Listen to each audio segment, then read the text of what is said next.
If you had to find a leak in a massive enterprise system today without any fancy tool, where is the first joint or wire you check? I would check the people, the humans, 100% of the time, man. What is the one bad habit you still see CTOs using in big systems that makes them fragile? They love to get the software that is freemium, right? That they don't have to pay for. Free stuff is always limited or it's always malicious. As a technologist, what's the hardest technical habit you had to drop when you moved to the position of the CEO of a public company?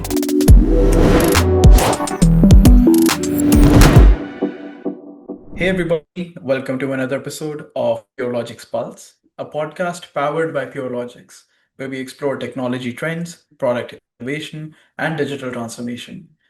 PureLogics is a full-service technology partner helping enterprises and startups drive digital transformation, build next-generation software products, and scale AI-powered solutions that create real business impact. I'm Mohsin Ali, and I spearhead the AI initiatives here at PureLogics. Today's guest is a powerhouse in the cybersecurity and technology space, Rick Jordan. Rick is the founder and CEO of ReachOut Technology, a publicly traded cybersecurity first MSP that he built from the ground up. A digital native who began his journey in the early days of the Geek Squad, Rick has evolved into a nationally recognized expert featured on ABC, NBC, Fox, and Bloomberg. He isn't just a CEO, he is a CIA trained specialist who has advised the White House on national security and testified before the Congress. As the host of his own chart topping podcast, All In with Rick Jordan, and the author of Situational Ethics, Rick understands the intersection of high stakes technology and human leadership.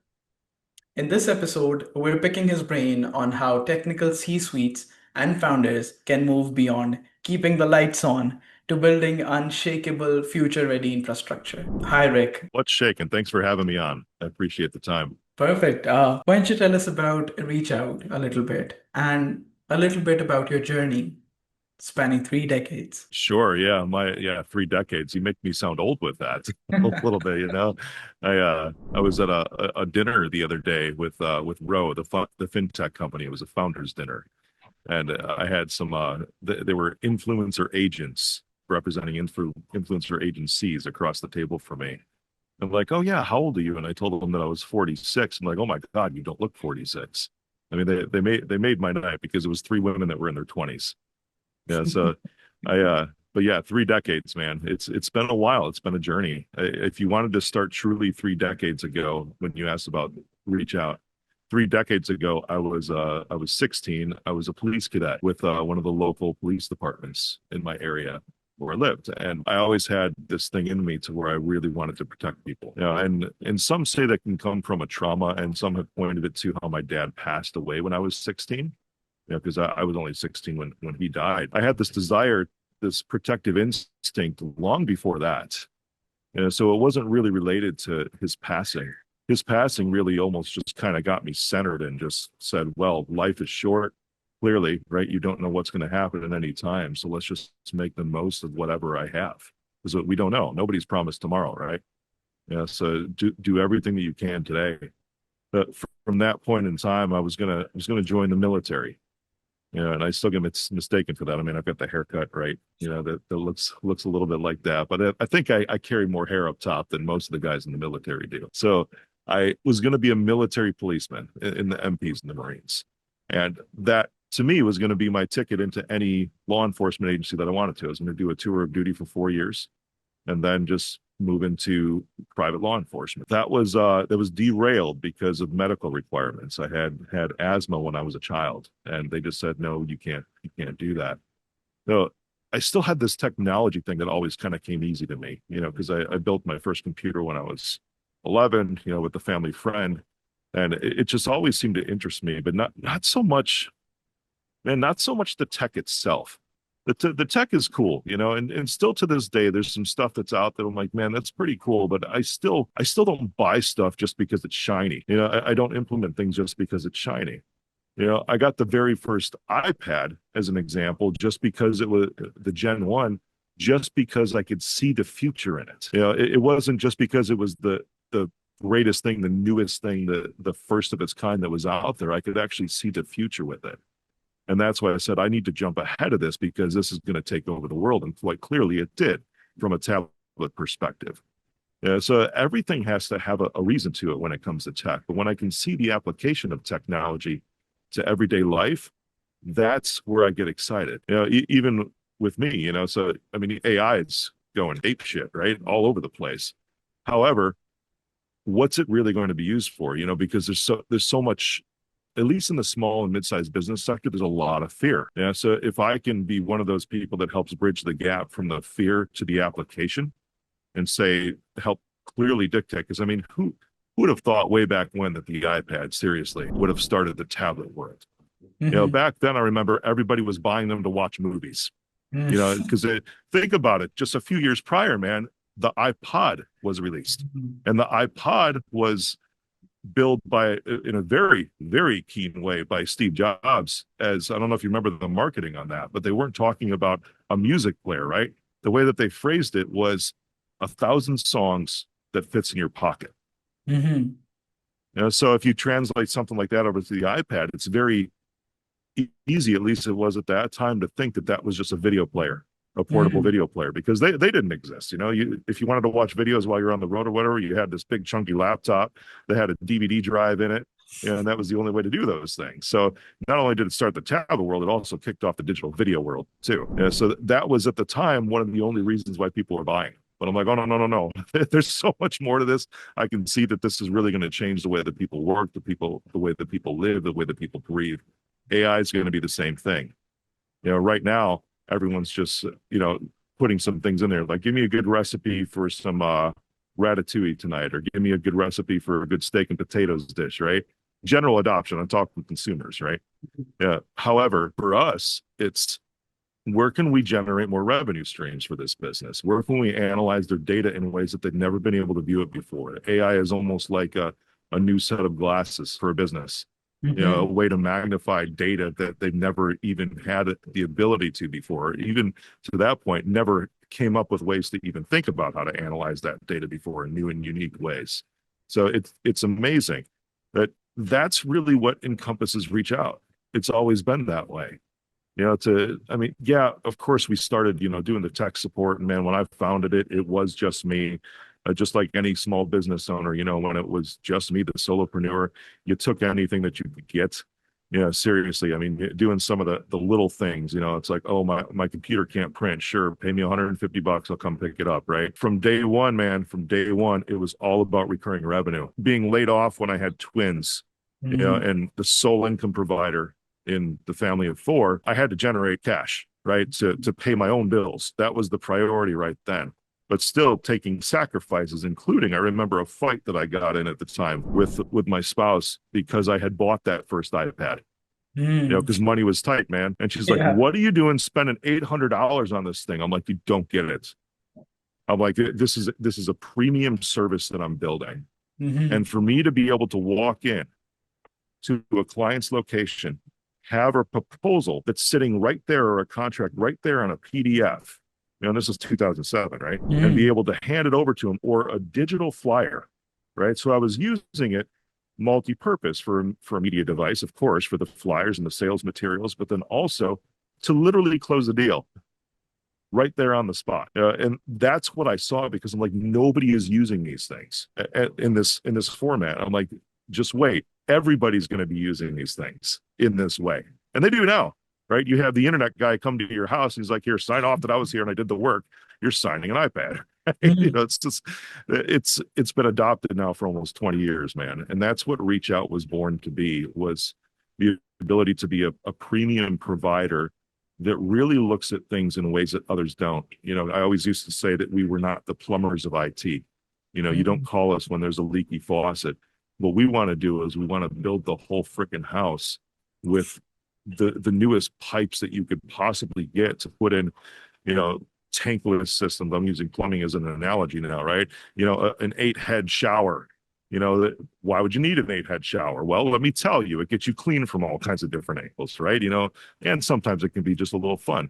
The ReachOut is that to everyone, and now with adoption of agentic AI, where all of that is going. That's where ReachOut, especially as a public company now over the last 2 years, is hoping to be in the forefront of this for small and Mhm. mid-sized businesses. Absolutely. And with the advent and adoption of AI, with everything new that's being added into the mix and everything new that people are trying to use it for, it presents an Yeah, opportunity for everyone who's interested in the technical side of things, everyone who's interested in the sustainability side of things, in the responsible usage side of things. So that's a very good segue into our discussion. You built your first PC at age 11. If you had to find a leak in a massive enterprise system today, without any fancy tools, where is the first joint or wire you check? I would check the people, the humans, 100% of the time, man, because regardless of any digital security measures that are in place, the leakiest part of any faucet is always the part where the person screwed up. So I would look at the human procedures first. So I mean, if you go down to what everybody can recognize these days, which is security awareness training, right? So if it's phishing simulations, if somebody listening doesn't know what phishing is quite simply they're fake emails that are sent to you that are they're clickbait to get you to enter in your new username and password. So I like using Chick-fil-A as an example because this was a real actual phishing campaign a couple of years ago. Everybody was getting emails from Chick-fil-A about the new springtime, and it's getting into springtime now soon. Springtime, cherry lemonade, I think is what it was. Yeah, and it said get a coupon. It was like a buy one get one free or something. It looked perfectly legit, man. And it's like here's the link. Click on it. It said, cool. Sign in with your Microsoft account or sign in with your Google account, and you'll be able to access the coupon. The problem is, and this is for everyone listening who doesn't understand this yet, when you click on those are fake pages. They look just like Microsoft pages. You think you're going out there to sign in with your credentials just to get a Chick-fil-A coupon, right? To get the deal. However, those are fake pages, and the only thing that they do is capture your email address and your password. Now, if we talk about something like Netflix or whatever, everybody pretty much uses the same password still across the board. And this is why I talk about the human aspect of it, man. And that's where I would look first, because that's another part of it. How many people in the enterprise are using the same password for their domain login to get into those enterprise systems? That's on their Netflix account. That's on their bank accounts. That's on their mortgage account. That's on their car loan account. That's on their, you name it, man. I mean, their Disney Plus account. There's most people still to this day use the same password or a variation of it, right? They're like, no, I don't. It's like, oh, well, what's your Netflix password? It's like, let me in one. Okay, cool. What's your Disney Plus password? Let me in two. Oh wait, I put an exclamation point at the end of that one. That's what I'm saying, man. Is that aside from digital security measures, the biggest weak points in any enterprise or small business is people. It's always going to be that way. Absolutely. It's the people who make the systems and it's the people who add vulnerabilities to it as well. You can predict how a system is going to interact by its design. You can't predict how humans are going to act in certain situations. So it's so important to have a framework at least of identifying these leakages. Yeah. Let's move on to Geek Squad Agent. In Geek Squad Agent, you saw every way home tech can break. What is the one bad habit you still see CTOs using in big systems that makes them fragile? I was going to use a joke from the Geek Squad days because it was still humans, right? It was still definitely humans that were the problem. I was going to say looking at free porn. It was probably the biggest mistake. That's not even a joke when it came to people, right? I used to tell stories of that and how they would get caught, right? Because they've got the viruses and the malware on their systems, and you'd see the browser history, and it's like, well, this is what's going on, and it's almost kind of like you're a doctor at that point. It's not meant to be embarrassing, but you have to deliver the diagnosis. Otherwise you're doing a disservice to that individual. So if a doctor's like, you've been eating 5,000 calories a day, pretty much cupcakes and alcohol, of course you're going to be 100 pounds overweight. We need to lay off the Twinkies a little bit, and then you'll drop it. And then that way, maybe you won't be, diabetic at some point in your life.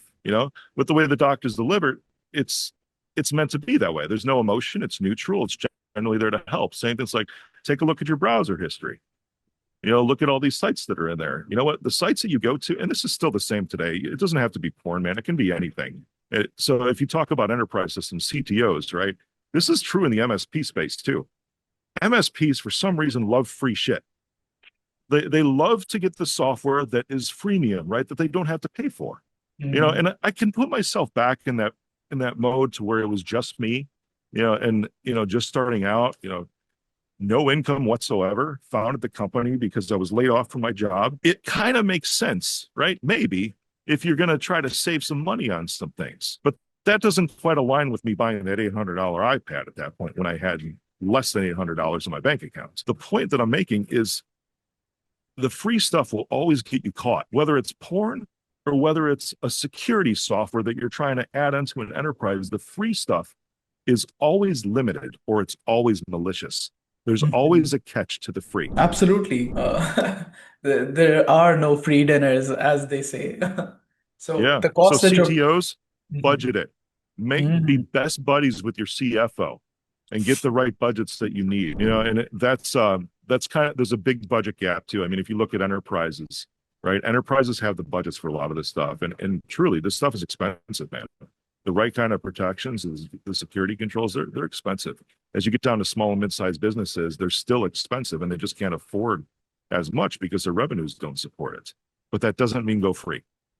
That might mean make stepping stones, and understand your calculated risk as you take those stepping stones, understanding what you're still missing, but not trying to plug the hole with free shit that doesn't work. It's so important to understand the risk when you're taking these risks, when you're undertaking a process. Make it a sandbox first approach, just so Yeah, you limit yourself, just so you limit your damages. I think that's very sound advice. There's a tendency to be able to grab onto anything you can grab onto. You just need to understand what the sure. risks are. Just look at Disney Plus again, right? Yeah. Even their lowest paid, which pisses me off, their lowest paid subscription plans they have ads now. So does Amazon, right? Amazon Prime. Absolutely. Yeah, I mean, it's like I upgraded my plan because I don't like the ads, right? They piss me off, but it pissed me off even more that they kept the same price. I admire it from a business perspective. Don't get me wrong, right? Mhm. Absolutely do. But then all of a sudden I'm paying the same fee, but they added ads into it. It's like, well, I don't want this. I was one of the first like cord cutters, man. I stopped cable and all that stuff a long time ago. I was an early adopter of those things. I did that because I didn't want the ads. Absolutely. It's an easy approach to make when you're starting out free, but when you're already in the paid tier, that's a very risky move. Introducing Yeah, ads right on, onto right a on. paid product. Maybe they'll listen. I don't know. I don't think I have any pull at Netflix or Disney. Speaking of broken products, how do you swap out an old shaky system backbone without the heart attack moment where everything goes dark? Where everything goes to what? I'm sorry. Where everything goes dark. So Oh, when you everything goes dark. Yeah. encounter a broken backbone of an enterprise, how do you Yeah. swap things out without breaking everything? Some of the things, I mean, the obvious answer is strategic, but I'll tell you this, I'm a big fan of rip and replace. Yeah. And it's, when you get into enterprise systems, it's a little bit of a different story because there's budgeting and then there's also tiered upgrades that you have to make. I mean, and if you look at hospitals across the board, hospitals are the worst when it comes to keeping their systems up to date. But when you look at the reasons why, it's because the cost of the upgrade is so expensive because there's so many systems that you have to apply those to. It's just a larger infrastructure, so the budget has to be attuned for that. However, if you take this is where, like I was saying, it's going back to the CTO and the CFO need to be married when it comes to an enterprise because these things have to be planned for strategically, of course. And here's the thing that people miss, right? The CTO is about the application of technology to achieve the business outcomes. Period. The CFO's job, and this is what most people think, is not to eliminate spending, it's to minimize risk. Mhm. That is the CFO's primary role. And if CTOs could understand that and start to frame things from a risk mitigation perspective, you're going to get your budgets approved. That's what the CFO think about it because the CFO is also responsible for insurance policies for the organization. What do insurance policies do? They don't eliminate risk, they minimize risk. And that could be something as simple as workers' comp, right? Somebody slips and falls or electrocutes themselves, or hammers their hand, if they're on a line, or in a factory or whatever. That's the CFO's job is to minimize risk, not to minimize the financial spend of the company.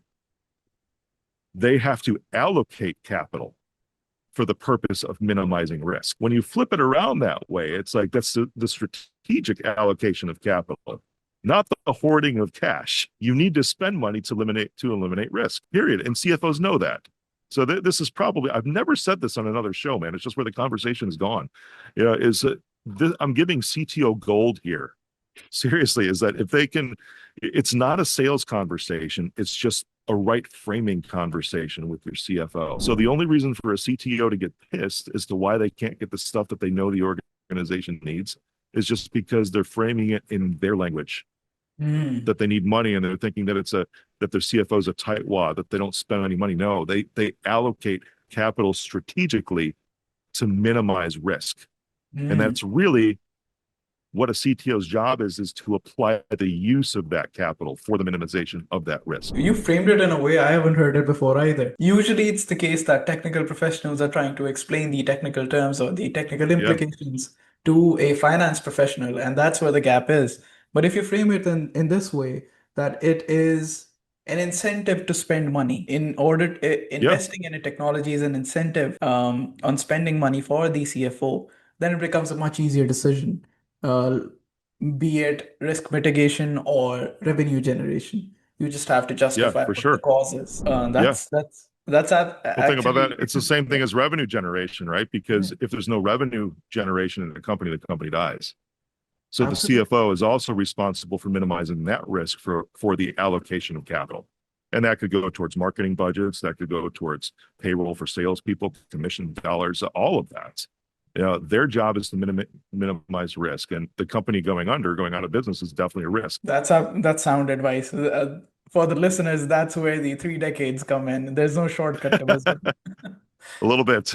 Yeah, that one I'll take. Thank you. I'll take credit for that one, man. Because you're right. I didn't speak like this 3 decades ago.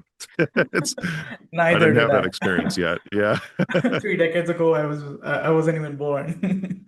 Um, Yeah. Thanks, man. Twice today, I'm like, there's the punch. No, barely, barely. I I'm know. hitting Yeah, 30. it's Um, Using your CIA training, how do you get the real truth about a system's weakness when your engineers are trying to tell you everything's fine? yeah. There's my CIA training. So I was trained by retired agents. You know that are you're never really retired from the agency. So it's just like they kind of go to sleeper status, right? And that's ironically, that's one thing that we used to adopt when we were at Geek Squad too. You know, if you ever left Geek Squad, you just became a sleeper agent, and you would await the signal, kind of a culture cult thing. You know, same thing with the agency, and a lot of the training that I had there was surveillance and elicitation based. Those two elements of tradecraft. You know, so surveillance is nothing more than observation. You know, surveillance, they think that they're watching, but no, there's so many subcategories. There's situational awareness that goes into that. There's observation, you know, whether it's a short period of time or a long period of time. You start to pick up on different things, you know, places that people don't typically look. You know, and it's elicitation when you say, because you said get the truth out of people, right? As far as how it's going.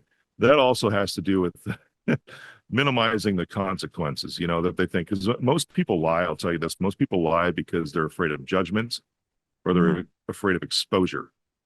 One of those two things. You know, so judgment could be I made a mistake, I didn't make the right decision. Exposure could be quite simple. They know they did something wrong. Yeah, and that's something that could, I mean, legitimately, they could be fired, you know, or they could lose a relationship, you know, whatever it is. You know, so when you make a place, an environment to where it's difficult to not tell the truth, you know, and you try to aspire to people's innermost being and to their own personal goals. So it's very similar in the way that I reframed the CTO to CFO conversation. If you're able to change the conversation to that person's goals, they have no reason to say something other than what they believe. You know, and now if you take this from the side of it's a good person, right? They really genuinely want to do good for the organization. If we're still talking about enterprises, you know, they want to contribute. They might be fearful of having their idea rejected. Yeah. So a big way with that, and this is where it comes into leadership, man, is leaders have to be able to create an environment, not a democracy because there's still one head, right? And there's still a hierarchy that exists. I hate two-headed monsters, man. I still don't like partners when it comes to business because of that. You know, I've got a rule for partners. You know, when it comes to business, is the first, don't get a partner. That's rule number one, right? The second, if you're gonna have a partner, you're going into a partnership, make sure that they have more money than you. Because just like the conversations in the enterprise, most of these conversations have to deal with money, and money creates interpersonal problems. It's still the human aspect of it, right? And the third one for partners is if you end up having a problem with that partner, refer back to rule number one. Don't ever have partners. So most of the conversations have to do with money, or they have to do with self-esteem as far as how they'll be viewed. Almost all problems in this world are interpersonal problems, man. So when it comes to the CIA training, when you understand that, those are the only types of questions that you ask. Ways that allow them to feel comfortable. You remove, if you're at a conference table, and you're trying to decide the strategy, all the systems are down. Could you imagine, a big enterprise that like Verizon a few weeks ago, right? How Verizon went down across the entire United States, for several hours. Could you imagine that conference room? And then it's at that point, it's like, if you're afraid to say what happened, because I think it was a software update, which was the problem with that. At least that's what they reported, right? It was misapplied. Maybe somebody screwed up, or maybe it was an issue with the patch itself. But in those moments, it doesn't really matter, because if you can focus on contribution rather than judgment in those environments, and you ask the right questions to get the right answers out of people, and that's the elicitation side of it, because it's focused on a goal where they feel that they'll be valued. That's one of the biggest things that I learned in the training, was when you focus the conversation on something that person will value. So sometimes, you've heard the old thing, like when you're going on a date the first time, right? The first date, it's like, let the person talk your ear off, ask them questions about themselves, right? And they'll like you.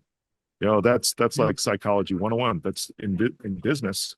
That's the same thing, because everybody cares about themselves, man. That's how it is. So if you know that they want to have contribution, that they want to feel valued, which most people do, most people, most people in the world, man, have this desire to contribute because it makes them feel good, or they think they'll be viewed very good by others. So when you frame it that way, to be like, hey, can you help me solve this?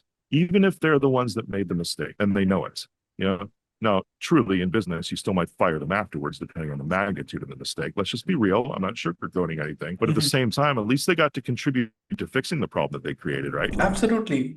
There's a game theory concept called relative perceived value or something, right? So there's a Yeah. value function that everyone operates with, and if an objective is higher in the value chain than the other option, a rational agent automatically gravitates towards the higher valued option. So you incentivize fixing the problems, or you incentivize telling the truth.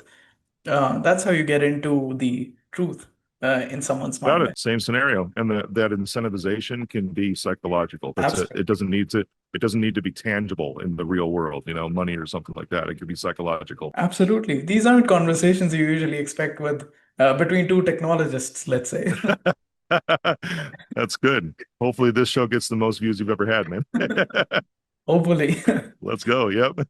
Let's talk about vulnerabilities again. Yeah. Most C-suites treat HIPAA compliance or GDPR compliances as checkbox tasks, checklist items. How do you architect a system so that compliance is a side effect of the code rather than a painful audit every year? Yeah. The audits are really starting to kill businesses now.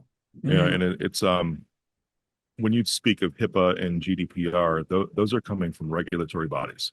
I mean, you could call them government bodies. GDPR, I think, is the EU is who actually put that in place. So it depends on where you're at. But I mean, in the U.S., HIPAA it's regulated.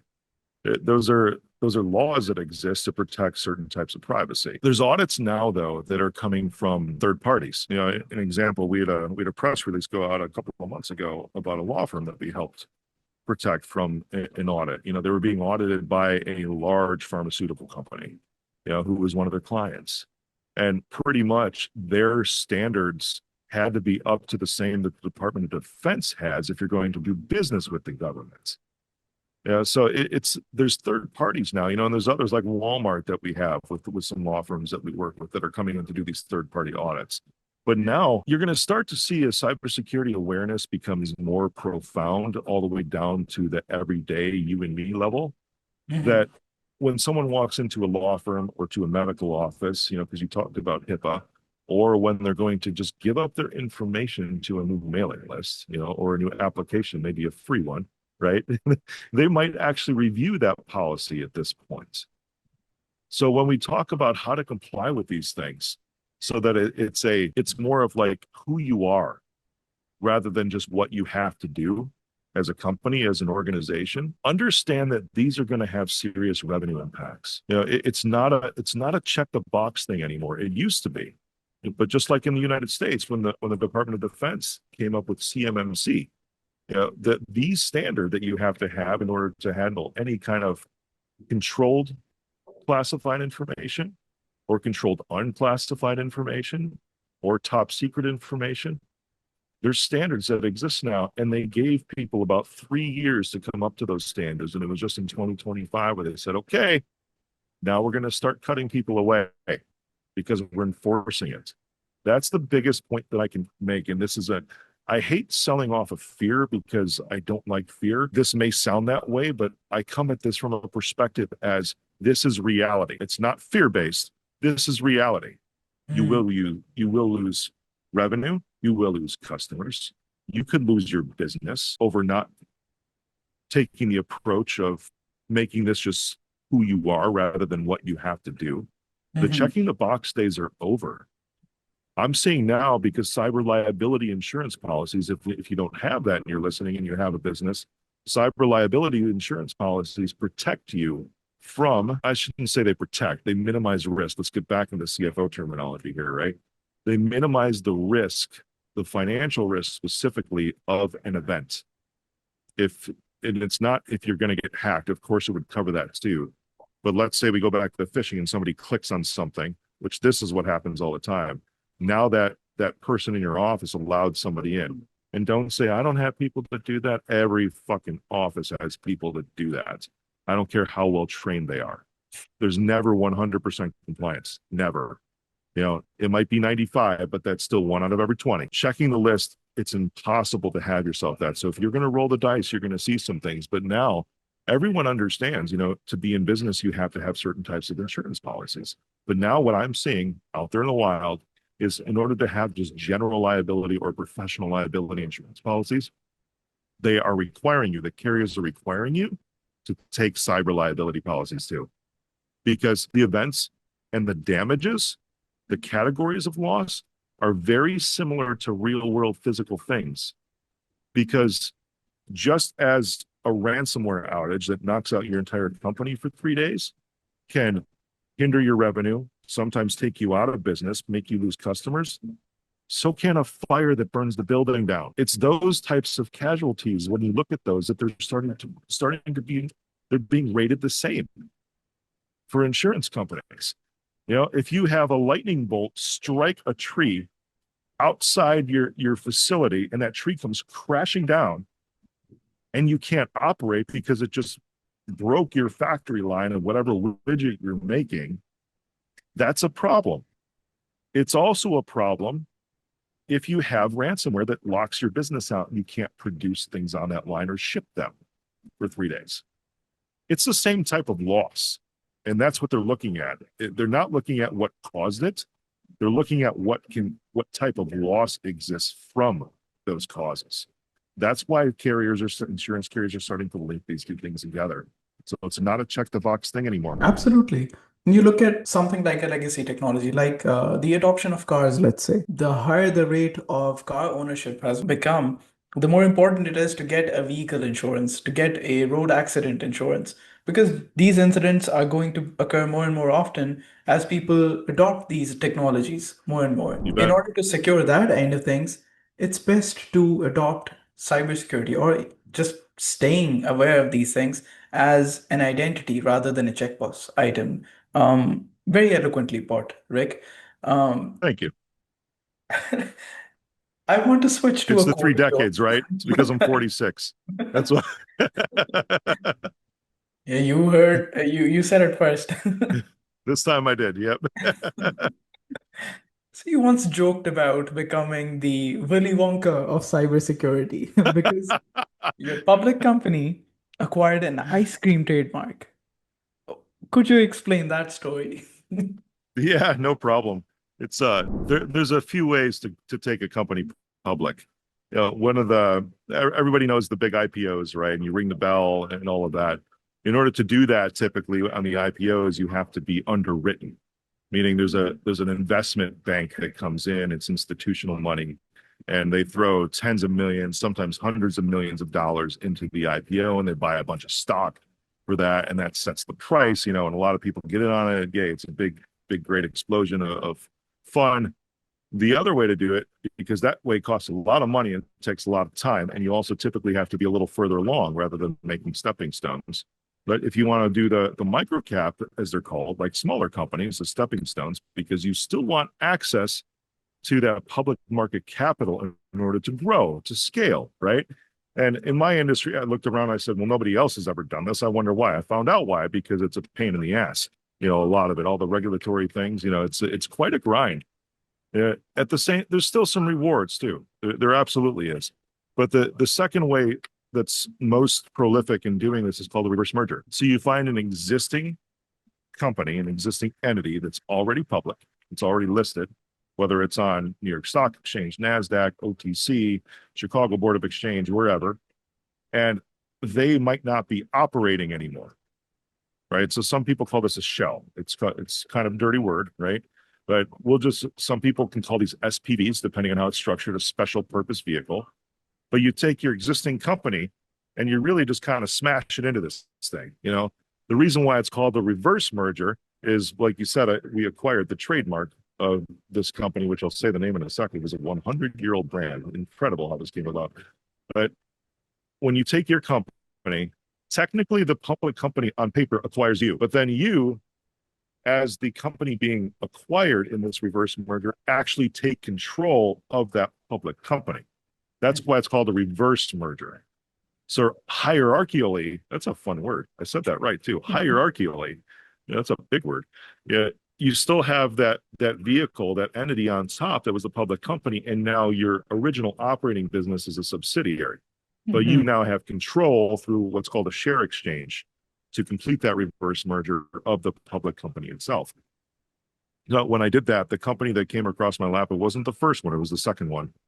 Was Yuengling's Ice Cream Corporation. If anybody in the States, I mean, everybody knows Yuengling's beer, right? They've been around for well over 100 years. During Prohibition in the 1920s, when alcohol was illegal in the U.S., Yuengling's had to do something. Some organizations started making root beer. That's where root beer came from, and just pumping that out. But they decided to make ice cream, and Yuengling's Ice Cream. And they went public, probably maybe 15 years ago. I don't know if I have that right, but it wasn't that long ago. They had been a private family-owned company for years and years, and they just stopped operations because they're like, we don't need to make ice cream anymore. However, now that trademark, as you said, that was actually sold back to the bank, because when you get these, this is getting a little in the weeds, but it's interesting to me. You explain it. When you go public with a reverse merger, there's usually always some baggage, right? Because that company's been around for a while, that you're obtaining. There could be some debt on the balance sheet that is just stuck there, like payables, and you have to go through this process after you take control of it, of cleaning it up. So one of the ways that we clean it up, it was about $1.5 million from what I remember, from a specific bank that was on the books, because Yuengling's Ice Cream had no revenue anymore. They hadn't been paying this loan, right? So we got this company with this bad debt. So we negotiated a debt cancellation in exchange for the trademark of Yuengling's Ice Cream Company. And then a few months later, it was like 6-8 months later, the bank ended up selling it. So they ended up flipping that asset for themselves, and that's how this works. It's a business deal, right? They canceled our debt, but they got intellectual property in return. They could then use that to go collateralize and get the return on that original debt that they loaned to the first company. So yeah, I said that I was the Willy Wonka of IT for a while, because it was a good year and a half, man. Because even though we had sold the trademark, the company name was still that, because we still had to go through the name change and the symbol change with FINRA and the SEC. So I was still signing things as the CEO of Yuengling's Ice Cream Corporation for a year and a half. Every time I signed it, I would laugh, man. Every single time. And then you try to explain that to investors, and like, what does ice cream have to do with cybersecurity? I'm like, nothing. I'm the Willy Wonka of IT. Okay. That's how it goes.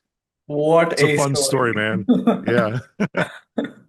That's when one of the most interesting answers I've heard Yep. in my time during doing the podcast.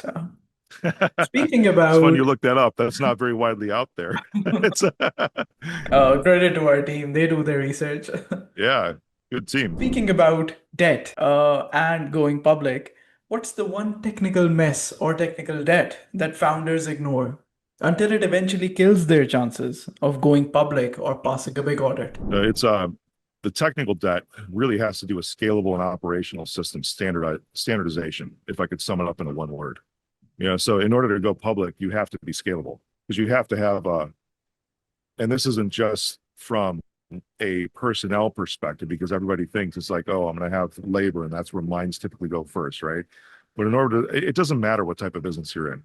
Every business has technology today, right? That I can think of, anyways. I don't know. Maybe you can think of one, maybe an escort service, but they probably still have some kind of tech that they have. Can you scale a brothel? Can you franchise a brothel? I'm digressing a little bit here. So with technology, you have to make sure that these things are scalable. And if you don't have standardization, it's impossible. So if you're a small business, you started out maybe 15, 20 years ago, and you just like me, right? You had just a few people. That's it. And now all of a sudden you want to grow to where you're 1,000 people. You can't be acquiring the cheapest. We started this conversation, right? Just trying to go to CDW.com or BestBuy.com and trying to find the cheapest stuff that you can, or just looking for the sales, right? The biggest thing is like when ReachOut and when we refresh networks, everybody in that company gets the same thing. And this is going back to the rip and replace because it is so much easier. Southwest Airlines has been in the news recently for not so good things with changing their business model with open seating, to now assigned seating, now they have bag fees and all of that. However, one thing that they really did right to minimize their costs and also standardize, so this is how they scaled, man. They bought the same damn plane. Their entire fleet is the same series of plane. So they don't, so unlike United or American Airlines or Delta, the big three, where they have an Airbus A321, then they've got a Boeing 757, then they've got, I can't remember, there used to be McDouglas airplanes around too that were mixed in that. So many different makers of these planes and so many different models of these planes that they have to carry an inventory of the parts for all of these planes. It Mhm. makes maintenance so much more risky as an overhead. Mhm. Whereas Southwest, they stuck with the 737. They Mhm. still do stick with the 737. Now it's had different series over the years, like the 600 and the 700, the 737 700, the 737 800. Then they had the Max and the Max 8, the Max 9, but they're still all 737s, the Mhm. same seats in all of them. I could be Mhm. on one United flight, which is the airline that I typically fly, in first class, and they'll have great seats. I can be on another United flight, and the seats will be 2 inches narrower in first class, because it just might be a CRJ, a Canadian regional jet, or an Embraer plane, another maker of the planes, right? The technical debt that you're ignoring when you want to scale and you're having difficulties is standardization debt. Very well described. I think having the simplest possible standardization or the simplest unit of your scalable business should be as simple and as standard as possible. That's the Yeah, takeaway I would take. And that's a fantastic example. It's much easier to run things when you know what variables you're working with. If everything is a variable for you, that's not an easily scalable system. There are going to be gaps, and when you expand those gaps, those are going to be rifts. you got it. Well put. And we love the calls when it's like, hey, we want to get a Mac for our new salesperson. Like, why? No, I use a Mac every single day, right? It's what I use. So it has nothing to do with the fact that Macs are bad or whatever. It's like, what business purpose is this Mac going to serve? Well, they just like them. Well, cool. Do you want to have that risk being able to close the sale because there's something wrong with that and it's not the same type of configuration as the other 492 laptops that you have in your organization? Absolutely. Yeah. whatever about the CEO. The CEO can do whatever the CEO wants to do, right? But I'm just talking about some, some badass salesperson that comes in. It's like, I demand a Mac. I've got this track record and everything. It's like, well, it's okay to say no. We'll just call that ego, right? Mhm. CEOs are allowed to have the ego just because they're the ones that are writing the checks. But the salesperson coming in and again, make that outcome for him. It's like, well, if you ever have an issue, it's going to be a lot more difficult for us to be able to support you. So if you really want fast support, and you want to have all this protected, which means you can close deals faster with less friction, wouldn't you want that? See, that's that person's goal. You frame it in a way that it's more favorable to them. Let's talk about cleaning things up a little, since we've talked about a customer's audit of different airlines. Most C-suite executives are rushing to buy AI tools, but their data is still stuck in messy legacy silos. How do you clean up the swamp so you aren't just building an expensive AI on top of a broken foundation and you actually set yourself up for the future? Yeah, if we're talking about enterprise level, C levels, yeah, they're looking at wide adoption. But if you take a look, and I'll use the U.S. as an example, that represents still like a fraction of the enterprise, right? The actual enterprise level. If you're talking Fortune 100, Fortune 500, still the majority of the businesses that exist by quantity are small and mid-sized businesses in the United States. We're talking under $100 million a year. And some people be like, that's not small. It's like, truly it is when you compare that to the large corporations. I mean, look at Tesla, US company, multiple trillions in the market cap. They're large. They obviously are adopting AI and leading the way with AI. I mean, it was just a huge merger with with Elon's AI. And there's a lot of even the Department of Defense was just talking about how they use Claude for the Venezuela mission. So if you take a look at how they're adopting those things, they want to do it at speed and at scale. That's the biggest thing that they're looking at here. However, what they're missing out on, from what I see in the adoption of AI, because they're rushing into it, you talked about data. Data is siloed across the board. These are not plug and play things. This isn't like a chat GPT. So as we were talking at the very beginning of the episode, this is good. We're making our way all the way back to the beginning. So where AI adoption is, at least how we see it in the media, for the most part, is all about chat GPT and how it's become, everybody's therapist, or the recipes and all of that. When we're talking about real data analysis, we're moving into something that's called agentic AI. It's not just simple LLMs. And the difference that you talked about, that you hit on without actually going and revealing everything already, thanks for that, you didn't steal my thunder, is there's different types. It's not so much of the types of data itself, but it's the organization of that data. And that is absolutely the very first thing that companies need to look at, is updating the way, this is getting a little technical, updating the way that they store their data, or at least being able to pipe it into something called a vector DB, the vector database. It's a completely different way because there were relational databases that were there out there for years, SQL, everything else. So really like the whole world was built on, even the Southwest Airlines booking system, even when they were still running Windows 95 until 2012 or whatever it was. They were running Windows 95 for so long. The organization of that data and how you store the data is going to be important as to how you are able to use that data. So if there's areas, the other part of it too is if you're not collecting the data, there's not going to be enough for you to work with. So even if you do anything right now, the focus should be how do we collect it first? What do we collect? Is there more that we can collect? And you start looking for all these things. And as you start to think about it, like I'm looking all the way down at small size businesses right now and looking at their phone usage patterns, inbound calls, because if you look at a veterinary clinic, how often do they call in? What are the busy hours of the week? Are there any days that you're closed that they're hoping to reach somebody? Are there specific times of day that are busier than others? What are the reasons these individuals are calling for the most part? Are there upsell possibilities that correlate to very specific types of phone calls? How does a phone call start versus how does it end, as far as the services that you're offering? These are the types of data points so where you can start to examine, well, maybe I'm missing out on a revenue opportunity over here. Or maybe I'm missing out on a retention, which of course relates to revenue, but a retention opportunity that I can identify now because I collected this data. So when you start to think about these things, that does come down to absolutely the way that you organize this data. But before you can even organize it, you have to figure out what you want to capture first. So the sky's the limit. If you think it's stupid, As far as the type of data you're looking at, it's like, oh, we want to, you're probably the one that's stupid if you dismiss it.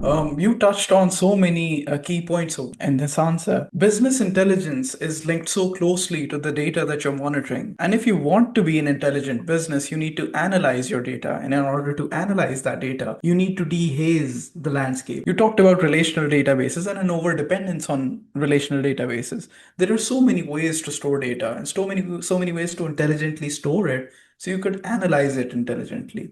And it always pays off. When you're investing in your business intelligence, it helps you get leaner, it helps you Yeah. get more profitable, it helps you become less vulnerable. So that's a great message to all of the founders and the business maintainers out there to clean up your data mess.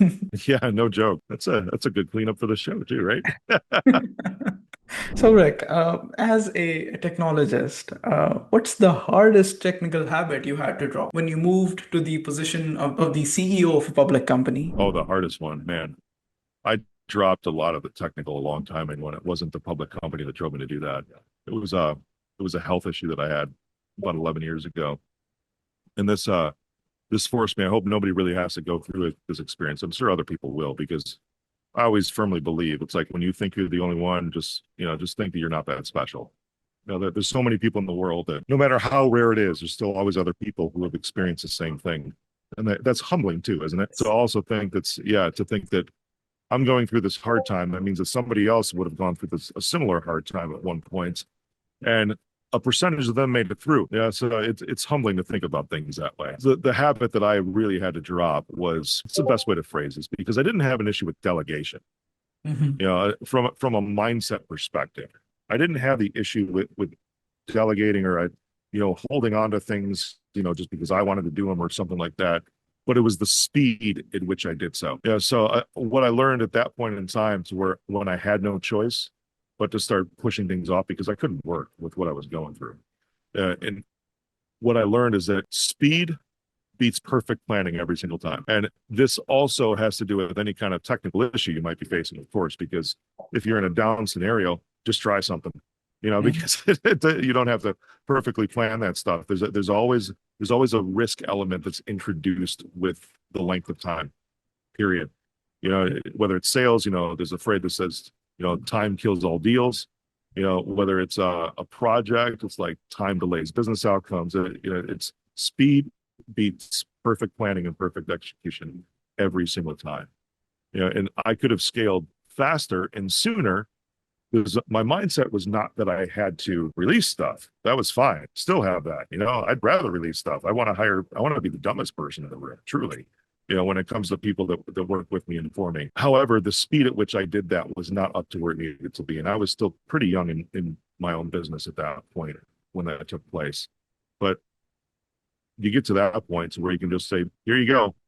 Yeah, what was it? Facebook that had a phrase at one point in time that was brilliant. It was move fast, break shit. It's one of the best mantras to adopt, and I learned that, I wouldn't say the hard way, but not in a painful way. That's a fantastic takeaway, Rick. I was in the telecommunications optimization business. So thinking about it from that perspective, you can't optimize a 2G or 3G or 4G site if it's not up and running. So the first Yeah, step is starting, the first step is operating, and the second step would be optimization. Oftentimes there's a tendency to optimize before you even start. yeah, exactly. That's back asswards thinking, man. That's it. I'll tell you this. People are going to be pissed at this statement, but that's engineer thinking. Mm. I'm not kidding. And I say that in such a loving way, right? But engineers are linear thinkers, and thank God, because if everybody thought the way I did, man, so where there's like these pieces all over the place, it would be a messed up world. But Mm. you need both. But if you can, for just a moment, if you're an engineer, take a step back and just say, okay, I don't need to have this perfect. I just need to fucking do it. And then you'll Absolutely. accomplish so much more quicker, and you'll learn more. If you mess up, well, you're gonna find out. That's You'll find out faster if it's wrong than trying to plan something and be like, oh, I spent all this time planning and it didn't work. Well, yeah. Well, then why didn't you just do it? You would have found out a lot quicker. Absolutely. When managing my team of employees, I usually say to the developers specifically that in order for you to do your job well, you need to be fearless. So I'm going to manage all the risk to the higher management. I want you to be fearless and take the risks. I'll handle the Yeah. mitigation of those. So I think that would It's a really brilliant work. phrase, brother. Brilliant phrase.